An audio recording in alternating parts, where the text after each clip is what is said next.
मानसिकता, संगत और उपदेश के कारण संसार में लोग दो हिस्सों में बटे हैं। इनमें एक अच्छे और दूसरे बुरे कहलाते हैं। लेकिन प्रश्न यह है कि कैसे और क्यों व्यक्ति अच्छा और बुरा बन जाता है। आइए जानते हैं गौतम बुद्ध की इस कहानी से। एक गांव में एक शातिर चोर रहता था।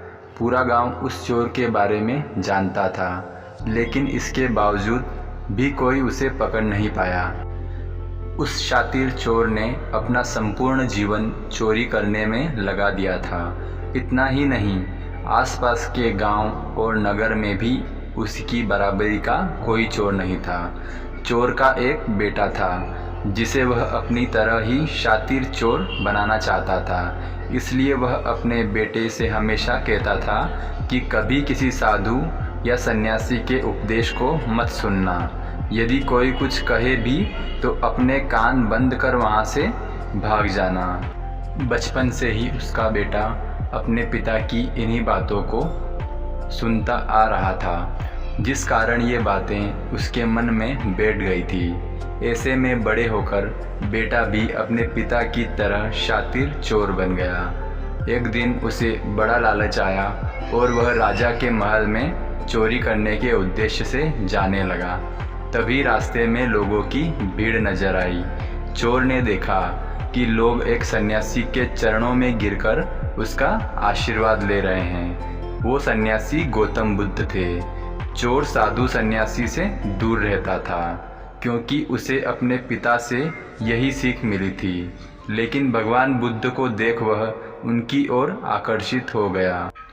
इसका कारण यह है कि पहली बार उसे किसी तेजस्वी व्यक्ति के दर्शन हुए थे। अचानक उसे पिता की बात याद आ जाती है कि साधु सन्यासियों से दूर रहना चाहिए। चोर असमंजस में रहता है कि वह सन्यासी के पास जाए या चोरी करने के लिए आगे बढ़ जाए। एकाएक उसके मन में यह प्रश्न आता है कि आखिर पिताजी क्यों साधु संतों से दूर रहने को कहते थे। इसका उत्तर जानने के लिए चोर भी लोगों के बीच में बैठ जाता है और भगवान बुद्ध के उपदेश सुनने लगता है।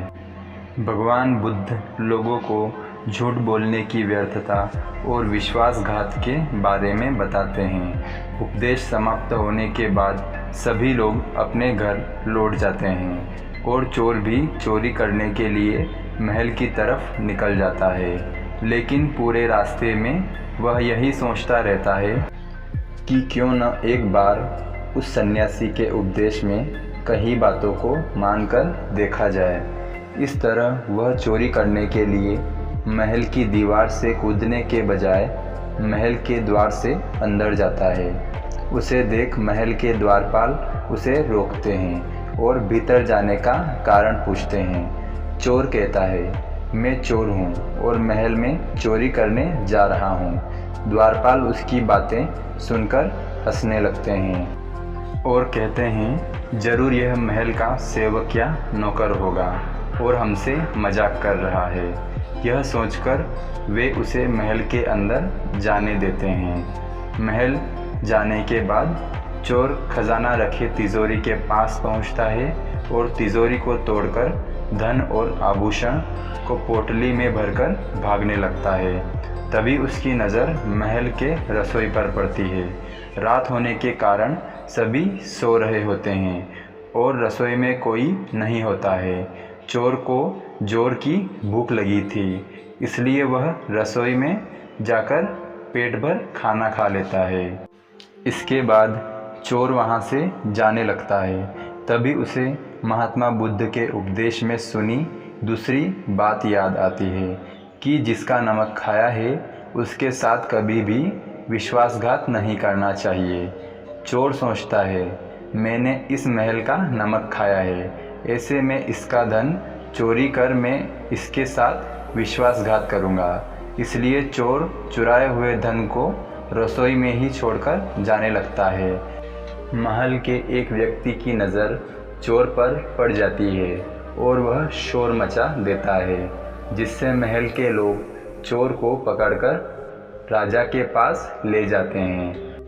राजा चोर से पूछता है कि जब तुमने चोरी कर ली थी तो फिर इसे छोड़कर क्यों जा रहे थे।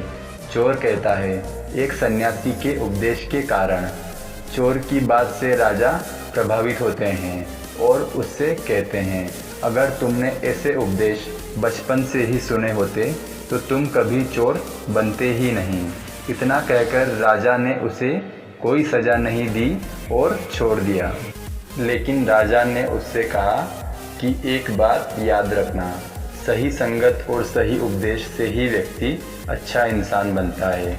बचपन से ही गलत संगत और गलत उपदेश मिलने के कारण वह बुरा व्यक्ति बन जाता है। संगत और उपदेश व्यक्ति का जीवन बदल देते हैं।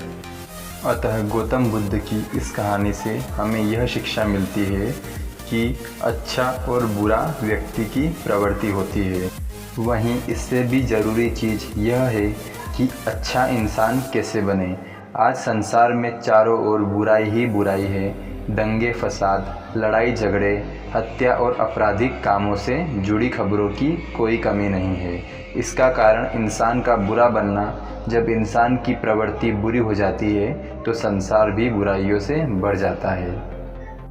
इसलिए इंसान को सत्संगति, शुद्ध आचरण और अच्छे उपदेश वाले वातावरण में रहना चाहिए।